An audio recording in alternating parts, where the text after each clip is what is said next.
It's time for the Your Personal Bank Show with Ferenc. In an era of chaos, confusion, and craziness, Ferenc is a voice for common sense.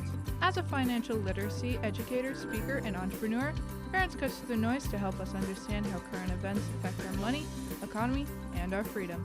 Now, here's Ferenc. Welcome to the Your Personal Bank Show. This is Ferenc. First of all, I've got to welcome new listeners. Our show has been expanding across the country, and we have a number of new stations, including Houston, Philadelphia, Salt Lake City, Pittsburgh, Cincinnati, Kansas City, my hometown, Jacksonville, and Oklahoma City. Welcome to the Your Personal Bank Show. This is a show where we discuss money, how it affects you, how to make it, keep it, pass it on to your heirs, current events. We discuss a lot of that. A lot of political issues, of course, that affect our money with an economic slant, if you will. So, again, welcome to the show, and hope you find it very informative, help you make better financial decisions. We throw in some financial literacy from time to time to further educate people. And our goal here, of course, is really to enhance your financial future and help you make better decisions and enhance, like I said, enhance your financial situation. So, I also focus on a concept called the Your Personal Bank concept. If you want more information on this, I'm not going to have time to go into a lot of it today. I will do some because there's so much current events topics that I really need to cover. But if you go to my website, yourpersonalbank.com, you can listen to this or any of the previously recorded shows anytime you want. And I would recommend going to some of the topics like what is your personal bank? Again, it's about maximizing returns, eliminating market risk, growing your money tax-free. Yes, that's what I said, tax-free. Having access to more of your money, high liquidity, which allows you to take advantage of opportunities when they present themselves. And that's going to become, that's always beneficial. It's a great diversification strategy. If you have a lot of money at risk, let's say, or a lot of your money at risk, I should say. Your Personal Bank is a tool that's helped the wealthy individuals, banks, institutional investors have used this for decades and decades. It's not a new idea, not a new concept, but I brought it to the general public because it's not commonly well or understood. If you listen to the show, you know I was former chairman of the board of a bank in formation. I've been in the financial industry for 23 years now, and I'm an entrepreneur of about 30 plus years. I have a lot of background. That's where my heart is at. But the information I need to share today, like I said, is really important and timely. So we're going to focus on that. Again, if you want more information on the personal bank concept, how to thrive in this economic chaos that we're dealing with right now, and I think it's going to get worse before it gets better, contact me at yourpersonalbank.com. The topic, the focus on what I want to discuss today that I think is super important is we're currently living in an oligarchy pretending to be a democracy. Now, first of all, our country is not a democracy. It's a representative republic. Benjamin Franklin famously stated that at the Continental Congress when people asked him, Dr. Franklin, what type of government do we have? And his statement famously was a representative republic if you can keep it. And what he meant by that, of course, is you need an educated voting public. Obviously, there's been a dumbing down over the decades of a lot of voters, sadly, low information or no information voters that vote on many times just frankly on silly things. And unfortunately, a lot of them have been voting to their own detriment, oftentimes without even realizing it. But what I mean by this is what we've really been dealing with. Unfortunately, this representative republic has devolved over the last several decades in particular into much more of an oligarchy. I'm going to share with you some things and you'll understand why. And this will be important for you to understand more about our country, about our society, how to make financial and economic decisions, how to weather this. So again, these are very, very important things to understand. Again, I'm going to get into this, but why is this so important is people need to understand what they're dealing with before you can't solve a problem if you don't know what what's causing it, right? First step is understanding what's going on around you before you can navigate through it, right? So First of all, thing you need to understand is what is an oligarchy, of course, and it's a few or small group of people that are in power, in essence, control things. That's again who are the oligarchy? Well, right now in our country, it's what you would call the ruling class or elite or the insiders. Many of them, of course, are in government, the media, certainly the legacy media, of course, big business, obviously, elite colleges and the like, Hollywood. Those are some of the areas that are what you might call the ruling class, elite, insiders, whatever you want to call them. They're playing by a different set of rules. Most people have understood that for a while, but it's becoming more and more clear, more and more obvious as time goes on. Now, this is also something that's interesting because so often I get people that are really, it's hard to get a footing and an understanding really what in the heck is really going on.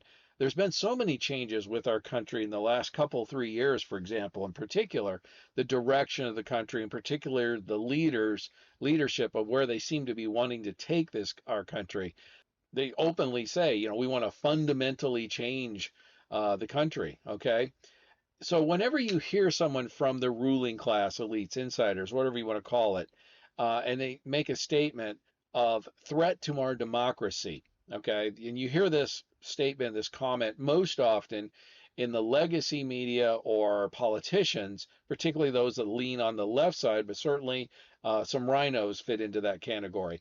A RINO, of course, if you don't know, is a Republican in name only, and really they're Democrats. Okay, they're wolves in sheep's clothing, and many times they run as Republicans, but then act far more like a liberal or a Democrat, or I would say a Marxist. There are not many liberal Democrats left, or the ones that are have been shut out, if you will. You just don't hear from them at all.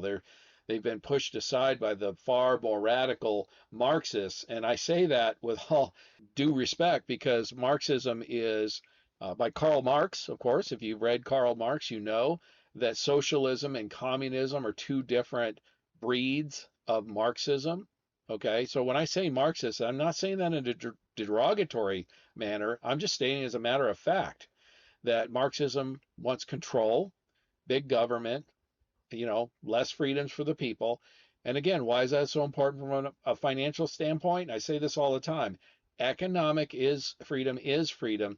If you live in a country that limits freedoms, you're you're just not going to be able to grow wealth, for example. You're not going to become wealthy or even do really well unless you are one of the insiders. You have to have political connections in a communist or country or dictatorship or anything like that, or in a Marxist, socialist. Even take Western Europe. Even uh, you're not going to be you're not going to be well off unless you have those kind of connections. It's just a fact. That's why I always say with Marxists, leftists, those kinds of people, I totally understand why those leaders pushing for those types of policies and such because they feel like or they believe they're going to gain more power or more money, more power, whatever. It's going to benefit them, right? That's no surprise. The part that surprises me or is what's frustrating is the followers of that, the ones that think that they're going to benefit from it also. The fact is, you look throughout human history and any of those type of overbearing, overreaching governments, it's not the case. The 1%, maybe 1% benefit. Look at Russia, for example, or Cuba, or China, or you pick any totalitarian type of country. And again, I've got personal experience in my family with this. My own dad escaped communism. I'm half Hungarian, and I was born here, but he escaped, literally risked his life to escape communism to come to a better opportunity, the land of opportunity, as the United States has been known for a couple hundred years, frankly, or more. So we are still a place that people want to come to because as frustrating or as bad as things have been lately, of course, it's still better than the other parts of the most of the rest of the world, frankly. But here's the thing you need to understand. Again, when you hear someone from the elite ruling class, the media, the politicians, whatever, they say threat to our democracy, what they really mean is threat to our oligarchy. It's a threat to their power. It's a threat to their control, their money. Okay. They want to remain that, they want to retain that control. Okay. And again, I said this earlier, the elite class, the ruling class include members of both parties. You know, it's most Democrats, if not all Democrats, because if you noticed, when they vote, they almost always vote to a person. It's very, very rare that a Democrat, particularly on the national stage, will vote against the rest of the Democrats. It's almost like lockstep, almost, okay? And then you have a good chunk of the Republican Party who are RINOs, right, Republicans in name only, who will vote along with them, particularly when it comes to things like spending and things like that, which are the source of their power. Folks, political power, if you control the money, you have power. And that is the reason. That is the reason why we have the debt that we have. To expect the politician who gains control or gains power by controlling the money to freely, voluntarily give up that control, that's a really big ask. That's a really tall order. And most people will not rise to the occasion. Most people will want to instinctively maintain that control. So they're going to just spend more money. They're going to vote for more spending.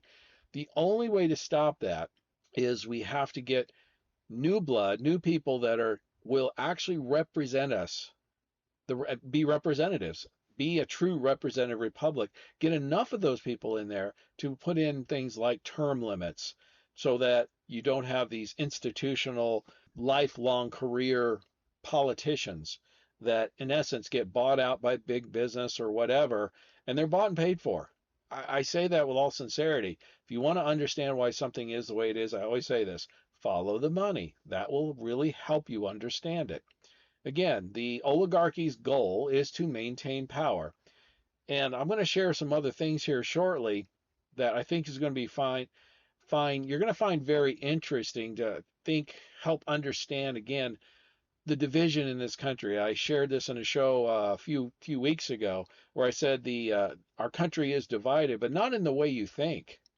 And I'm going to expand upon that idea here today in really understanding what is the core at this division in our country in terms of why people think the way they do and why they're for one something or against something. And you're going to have a better understanding of why this is going on. And the more we educate ourselves to understand what's really going on, again, the more we wake up, open up our eyes and get educated, the better decisions we can make and the more likelihood we can, as Benjamin Franklin stated, we can keep this representative republic that our founders so graciously gave us. It gave us all the freedoms that we do enjoy still to this day for the most part. So I'm going to really encourage you to stay tuned.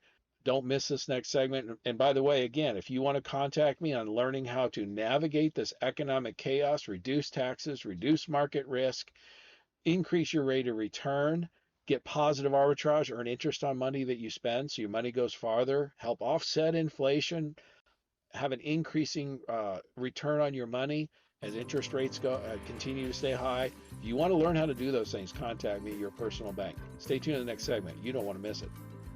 Stay tuned for more common sense from Ferenc. For more information, contact Ferenc at 866-268-4422 or yourpersonalbank.com.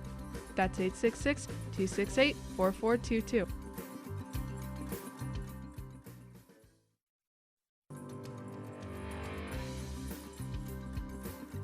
Welcome back to the Your Personal Bank Show with Ferenc Toth. Want more information? Contact Ferenc at 866-268-4422 or yourpersonalbank.com. That's 866-268-4422. Now back to the show with Ferenc Toth. Welcome back to the Your Personal Bank Show. This is Ferenc, and like I said in the first segment, welcome to all the new listeners and all the new cities and stations that we have with us. It's great to have you on board. As I was saying in the first segment, we were discussing the differences or the division that we have in this country. And again, it's not we are a divided country, but not in the way most people think. We live in an oligarchy right now, not a representative republic or a democracy. If you hear somebody from legacy media or a politician state Threat to our democracy, their definition, they really mean threat to our oligarchy, which is really a threat to our power.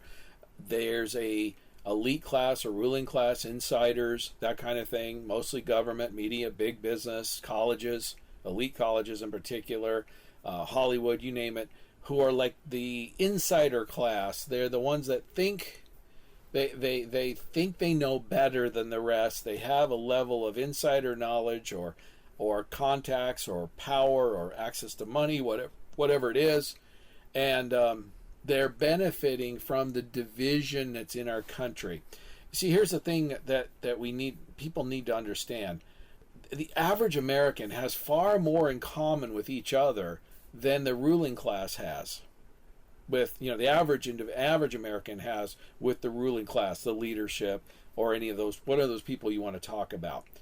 Okay, what the ruling class wants, their goal is simple. Again, maintain control, power, make more money. But to maintain that control, they need division. They need to sow division. So what they want to do is they want to keep the people divided. They want right versus left, or black versus white, or you take any different economic stratas, rich versus poor, whatever you want to choose. They want to take differences in people and highlight those, and then get us to argue with each other. While we're focused on each other and arguing with each other, then that leaves them free to do whatever the heck they want and keep making more money, maintaining more power, control, whatever it is, and it keeps us distracted on what they're really doing.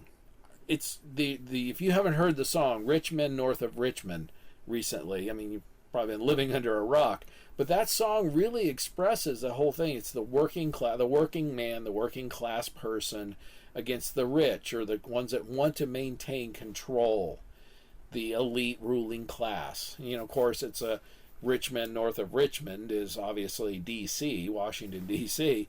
A lot of those people happen to be in our government, particularly in the federal level, but other levels too. Again, it's a top versus bottom, an oligarchy versus citizen, not rich versus poor, right versus left, Republican versus Democrat, white versus black. It's not any of those things. It's top versus the average citizen. The oligarchy versus the citizen. And they've been taking advantage of us for decades now. The good news is people are starting to wake up to this. And that's the encouraging part of this.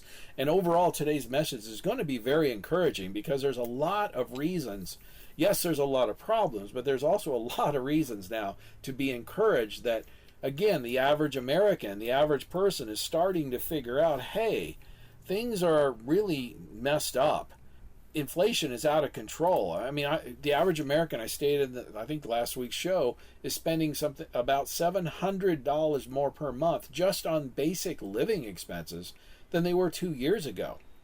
Now, folks, that affects every average American, regardless of what you look like, what you do for a living, your political beliefs, or anything for that matter.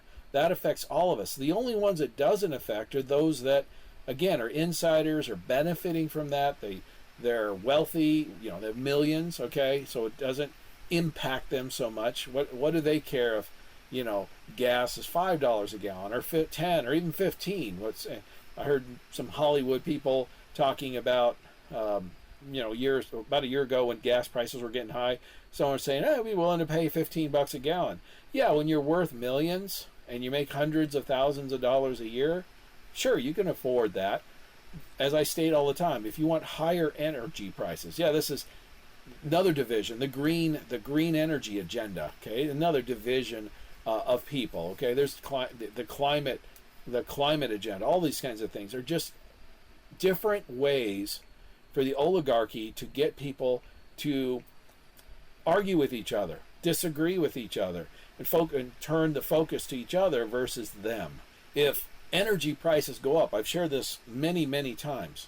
If you are in favor, if you support higher fossil fuel prices for energy to support green energy initiatives, then you are anti-poor person. Plain and simple. Full period. Stop. That's a basic economics 101 issue. Because when energy prices go up, who does that affect the most? The people that can least afford it, the poor folks. And not just in the United States, but worldwide.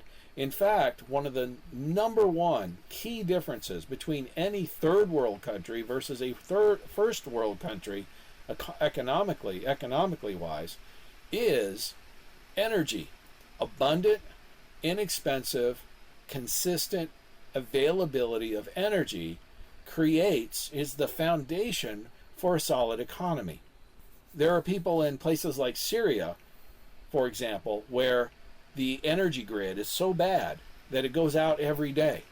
And some of those places get really hot in the summer. They're in the desert. Okay? And so for the most part, people have generators they turn on when the power grid goes down, because it goes down almost daily. Now, that's very bad for the environment. It's totally inefficient. But the reality is those people are not going to suffer, in 100-degree heat. And if they've got, say, somebody like a grandparent, let's say, or somebody in their family who is health compromised, they're not going to allow that person to suffer, maybe even die because they can't handle the heat exposure. So they're going to buy a generator and run fuel and all those kinds of things, which again are far less efficient, to protect their loved ones. That's human nature. You're not going to change that, I don't care who you are. High energy prices is anti-poor person. But that's something we've been, this whole green energy, climate stuff, something's been foisted on the Western world, really, so that the oligarchy, the elites, can just basically laugh all the way to the bank while we sit and argue with each other over something that's stupid. And I'll give you an idea. I mean, proof is in the pudding. I saw a thing not too long ago where it was a picture of the roofs of a number of key green energy advocates. And, it's Obama's house and John Kerry's house and various people like that. And Biden's house, there wasn't a single solar panel to be found on their property. Not one. The question was, where's all the solar panels? I mean, how many times have they pushed green energy? Look, if they really believed in it, they certainly can afford it. All of those people are multi-millionaires. Where are the solar panels if they're so great? I think it's a very simple question. And again, it takes some common sense to see through the charade. It's kind of like the movie Wizard of Oz. Pull back the veil on the wizard's curtain and you find out the truth. That's what people need to do. They need to be willing to be open enough and listen and realize that, hey, everything isn't the way it looks like, and there's somebody behind that curtain manipulating the levers and putting out a fantasy, or putting out something up for us to distract us and to cause division between us, so that they don't see we don't see what they're doing. The bottom line is we got to pull back the curtain and realize, and that's the way to stop them, and then not stand for it. And like I said, there's a lot of that going on that's encouraging. This whole thing with Trump, the ruling class is worried that they'll no longer be in charge if Trump wins. I mean, look, you can like Trump, hate Trump. I don't care. I've on the show been openly honest. I voted for him both times, but I was not a big fan, particularly the first go round. I even stated when it was Trump versus Hillary, I was saying, I can't believe in this country of over 300 million people, we've got two of the least liked people in the country running for president. We can't do better than that? I mean, come on. I didn't like either option, frankly, but I went to the policies, which I felt like, it was unknown what Trump was going to do. He's saying he was going to do some things, and of course Hillary we weren't sure certainly what she was going to do either, but had a far better idea, and I definitely did not agree with many of her policies, which involved more government control, bigger government, and I'm dead set against that. That's another thing. If you're a fiscally responsible person, you have to be against the big government. Full stop. Period. Why do I say that? It's quite simple. If you're not, and I know you're a fiscally responsible person if you are if you were in charge of a household. Because if you weren't, you wouldn't have a household. In other words, if you just spent money like our government does, you wouldn't have a house to live in, because you would have so much debt you couldn't afford to pay for rent or a mortgage. Okay, you wouldn't have a car, most likely. My point is, you'd be spending far more than you made, and eventually the creditors would cut you off and you would have nothing. You would be in a bad situation. You have to file a bankruptcy and start over. Okay, that if your finances looked as poorly as our federal government. The one concept that I've shared on the show for years now, is the government, particularly our federal government, but all of them, they do not have any money. The government has no money. The only money the government gets is from taxpayers that pay into them, and what they print. The more they take to use for whatever purposes, the less money people have to then put into the economy, grow businesses or whatever, and that's detrimental. It's like a wet blanket on the economy. It slows things down. Government is not the engine. Government is the caboose. Small business, free enterprise is the economic driver. It's the engine. It's the engine that drives. And in fact, I talked about a show a week or two ago about gross GDP versus GO, gross output.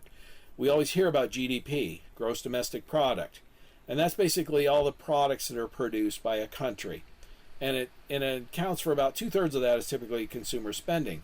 And so many people think that GDP is a good measure of economic output. It's not. The government can borrow a bunch of money, spend it, and shoot up or enhance, juice GDP. But is that healthy growth? It was all borrowed money? No, of course not. Of course not.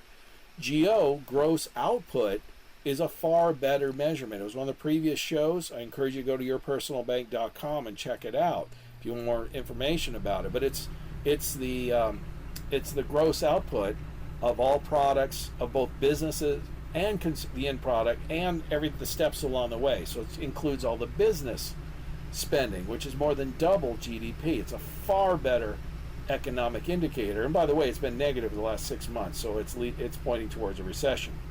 Look, if you want to learn how to manage the economic chaos and changes that we're dealing with and high interest rates, contact me at yourpersonalbank.com, and stay tuned in the next segment.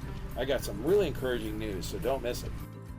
Stay tuned for more common sense from Ferenc. For more information, contact Ferenc at 866-268-4422 or yourpersonalbank.com. That's 866-268-4422.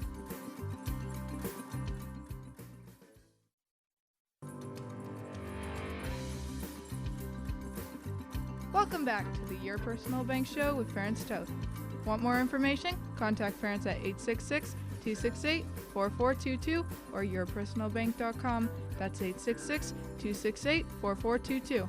Now back to the show with Ferenc Toth.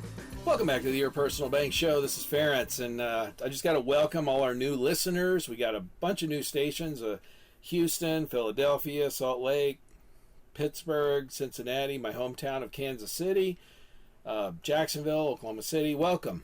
And one of the things I get asked all the time, and comments or compliments, I guess I should say, from listeners, is they say, I know it's a financial show. I know you do business. You assist people with retirement planning, and you focus on your personal bank concept, which again allows you to grow your money safely without market risk, allows you to diversify, reduce your taxes. You can create a tax-free bucket of money, okay?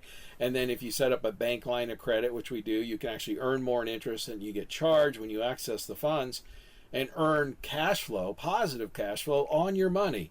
It's a tool that's used by the wealthy, banks for decades, institutional investors, not very commonly known in the average American, let's say.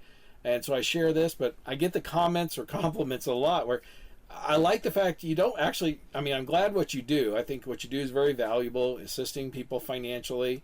And if you want to contact me at yourpersonalbank.com, I'll be happy to discuss with you. And yes, you'll reach me. I'll be happy to discuss with you your situation or answer any of your questions. help you in planning. Make sure you don't run out of money in retirement, for example. All those things. Those are all the kind of stuff I do.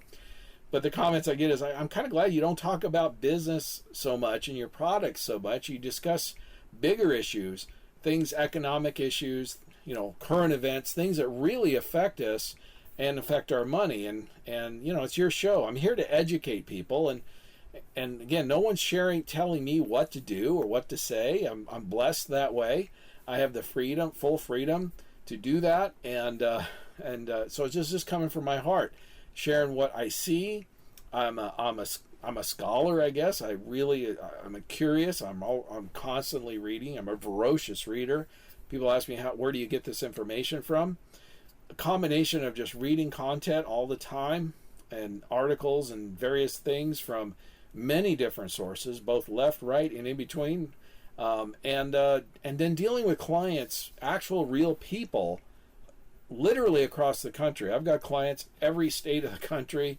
So it's not unusual for me to be talking to people from 3 or 4 different states each day, and every kind of background you can think of, young, old, entrepreneurs, professionals, and everything in between. So I feel like a fairly unique perspective on what's going on in this country with just everyday average Americans, what they're feeling, what's going on, what their financial situation is, their goals or dreams or hopes. And, I discuss that with folks on a daily basis. So it does give me quite an interesting and somewhat unique perspective, I think. Again, most financial folks, nothing against them, but they typically will work with clients that live in their area, and they'll certainly get a good feel of what something's like in a certain city or region. But the fact that with the radio show and how it's expanded across the country, and it's on all types of social media and different outlets, it's 30 different places you can go to listen to this show in addition to the radio stations, I should say. It just brings people in from all over the country, and I really enjoy that. And I have a heart for educating, and just really working with people and meeting them where they're at. I love to get to know them, actually really listen. I had a very interesting conversation with a business owner today, for example, who's going through some struggling. He's going through some struggles, and a statement I made to him was, one of the first things you said to me is you shared with me how frustrated you were. You're miserable. He goes, hey, that's pretty accurate. And so, we discussed some like the bigger picture issues over and above just the money, because, he has a decision to make going forward. Should he continue pursuing in his business endeavor? Should he, piece it out? Should he close it down? I mean, he's got several options he can go with.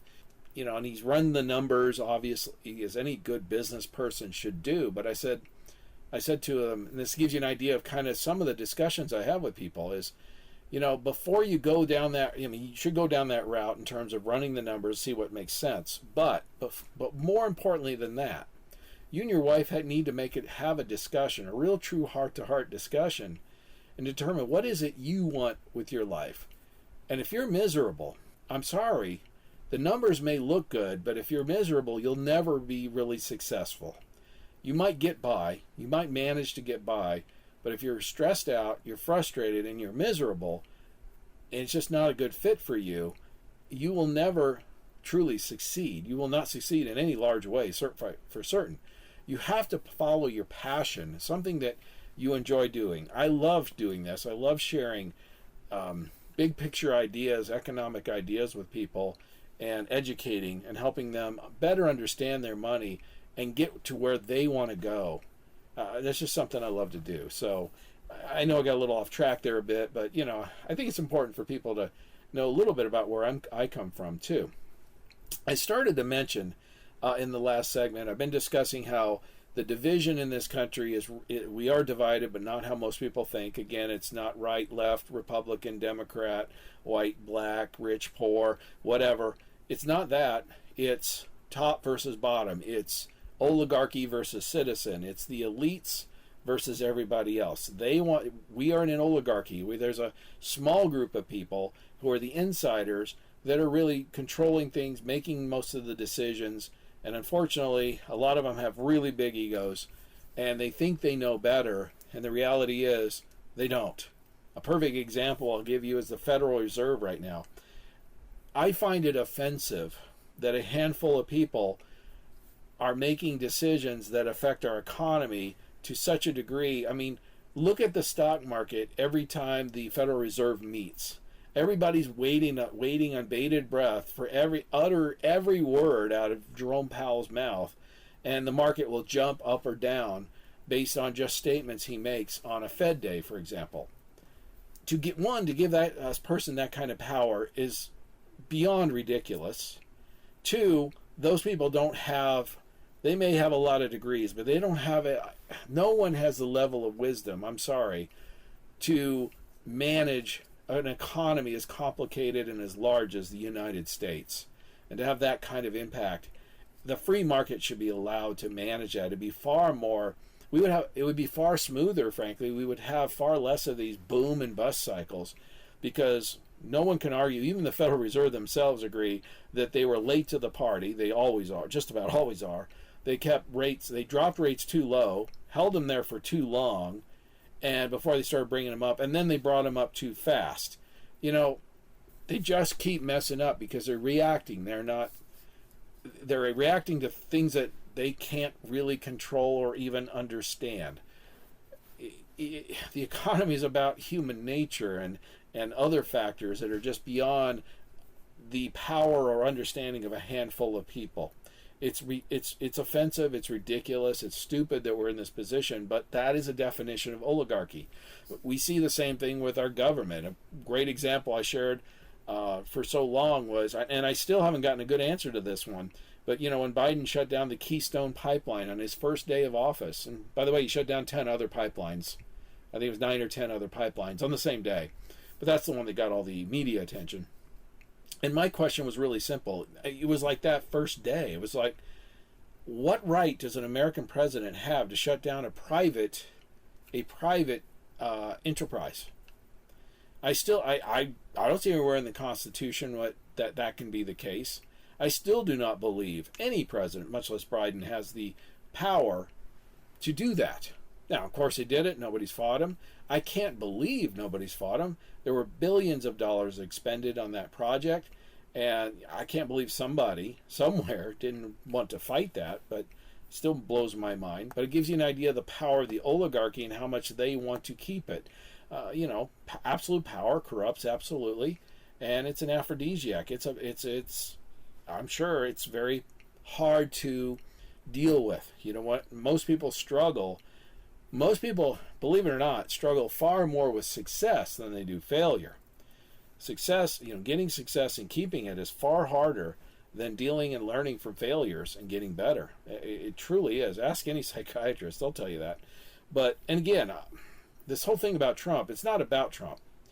It's really about the ruling class. The insiders are afraid that they will no longer be in charge if he wins, because he's not someone they can control. Again, you like him, hate him, whatever. It doesn't matter. I don't care.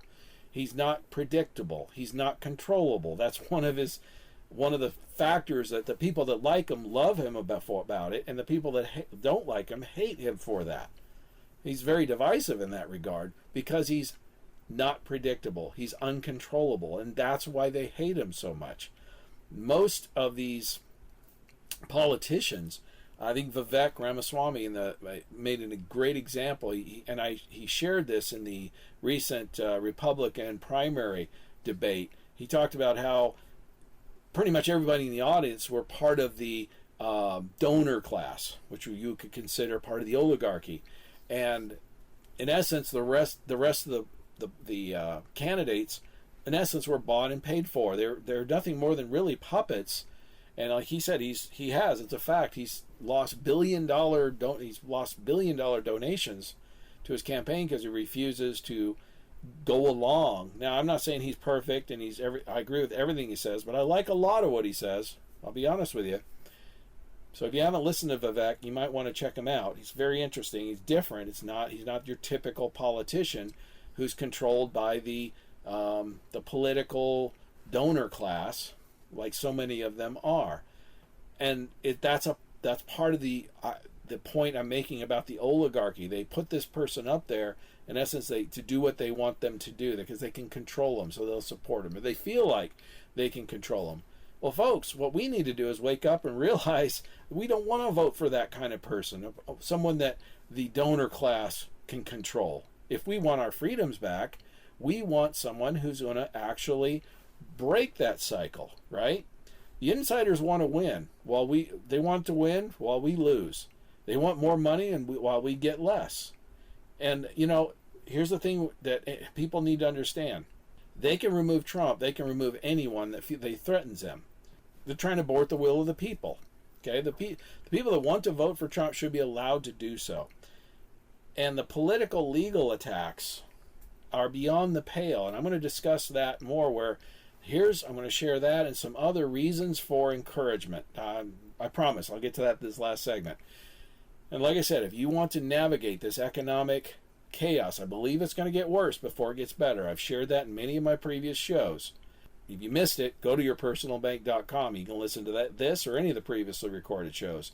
And I'll help you navigate this so that you can thrive, not just survive. Stay tuned in the next segment for some encouragement. You're not going to want to miss this. Stay tuned for more common sense from Ferenc. For more information, contact Ferenc at 866-268-4422 or yourpersonalbank.com. That's 866-268-4422.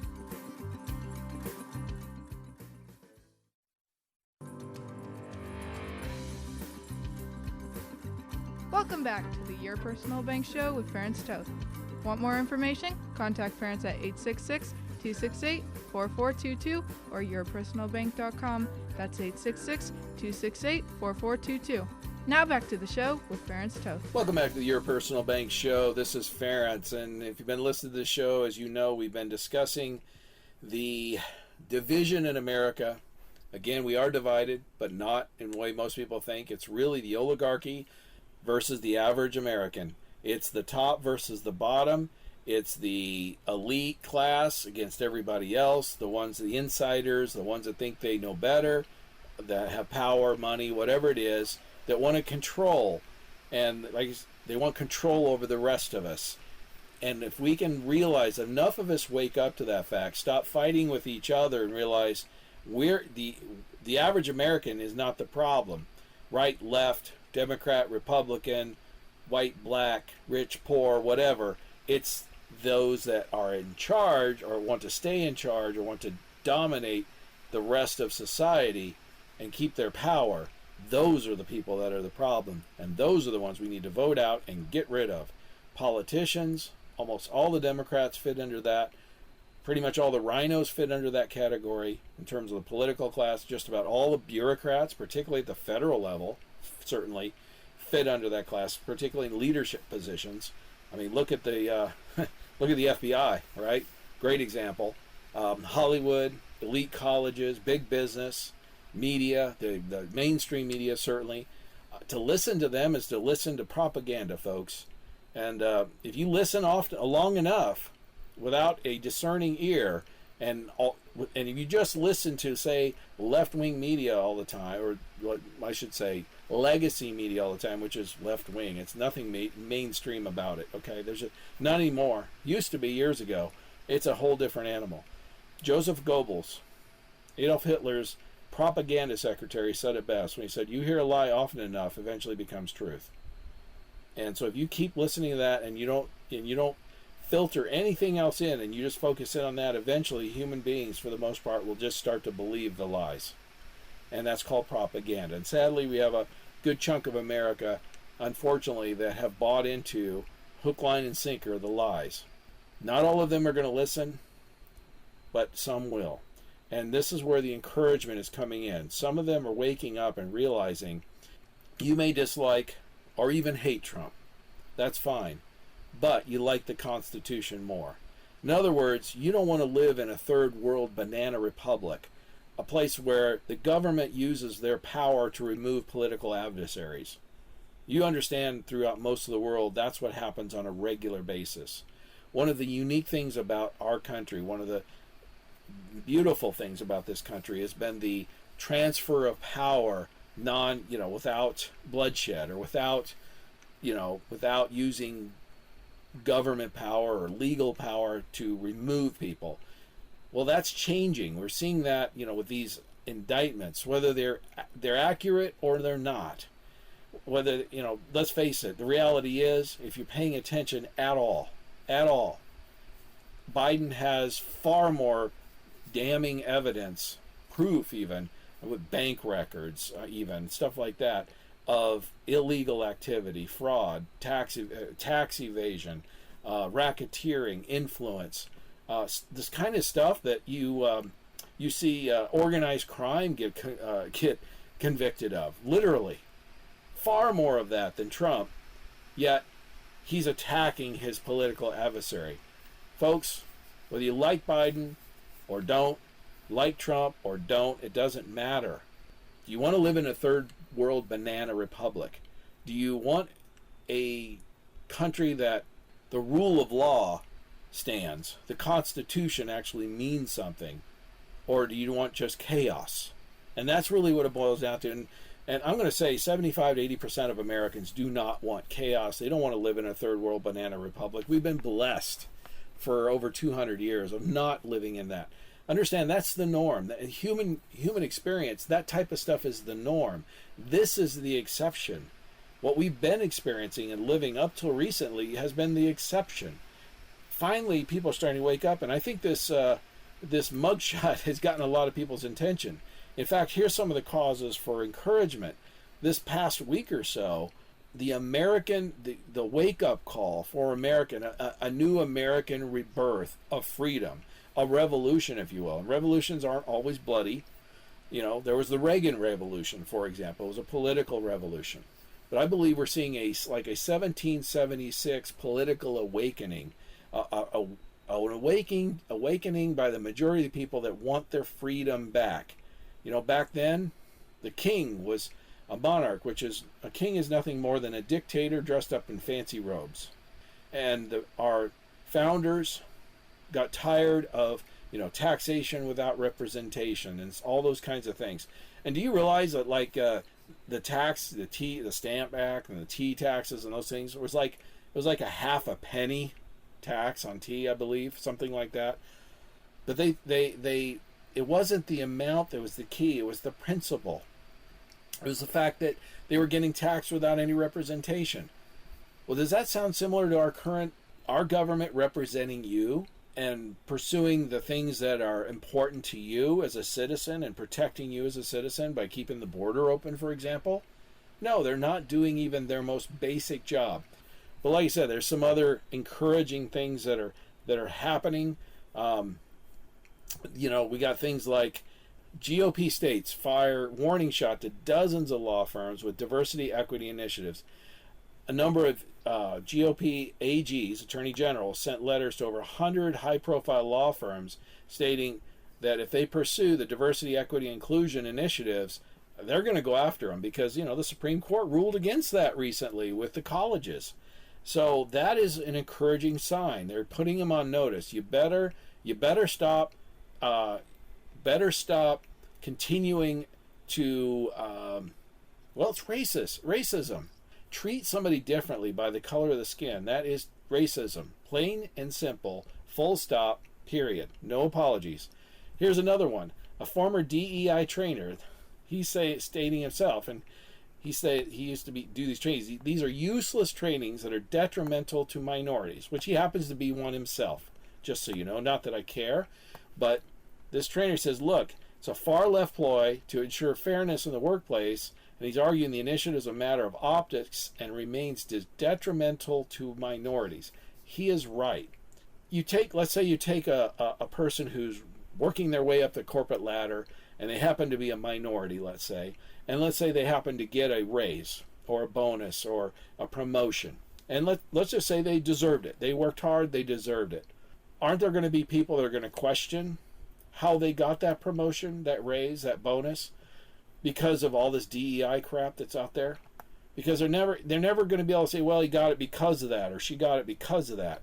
No, if you're going to get a bonus, a raise, a promotion, you want to get it through merit. You want to earn it. I don't care what you look like. That's just stupid. I'm sorry. And again, that's just something. You can't change how you look. That's all this other crazy stuff that's going on. Again, it's another one of those things. It's a division thing. The oligarchy, the ones that the leaders in charge want us to get upset about and fight each other for, while they go off and make more money and gain more power. Okay. Here's another one. There's been a lot of attacks on Supreme Court Justice Thomas because he happens to be very conservative and a minority, and the Democrats, the oligarchy, the folks in charge just can't handle that. It's like the term I've heard is he's gone off the plantation. Well, here's some good news. Over 100 of his former clerks have now signed a letter defending his integrity and independence. That is great, because these are people that are circuit court judges, law professors, general counsels, attorneys general, that were former law clerks for him, and they're standing up and defending his integrity. And you know what? Good for them. They're fighting back, pushing back. That's what I'm saying. They're pushing back to the agenda. And then the last one that I want to share today is the Florida Surgeon General slams the return of mask mandates across the country, and he urges people to refuse to participate. They're trying to bring back mask mandates, and they're saying civil disobedience. Do not listen, do not participate, do not follow, because again, it's just one more. It's not about masks, it's not about viruses, it's about control. It's about the oligarchy gaining control over the average person. And that's the lesson we need to learn. If you want to learn how to navigate this chaos of our society, the changes that are occurring, the economic challenges, you want to thrive versus just survive, contact me at Your Personal Bank. And as always, stay tuned to the Your Personal Bank show next week. As long as it's still on our money, in God we trust. Listen Tuesdays at noon and Saturdays at 1 to the Your Personal Bank show for more information. Contact Ferenc at 866-268-4422 or yourpersonalbank.com. That's 866-268-4422. This show is designed to provide accurate and authoritative information. The presenter and guests of this program do not engage in legal, accounting, or tax advice. Professional advice regarding your situation should be sought if required. Some products discussed may have limitations and not be available in all states. Excessive unpaid loans may affect performance. Distributions may become taxable if not managed properly. Replacements may not be suitable for everyone. There may be charges when replacing coverage. Dividend rates and bank line of credit rates may change. For current rates, contact Ferenc at 866-268-4422 or yourpersonalbank.com. Again, that's 866-268-4422 or yourpersonalbank.com.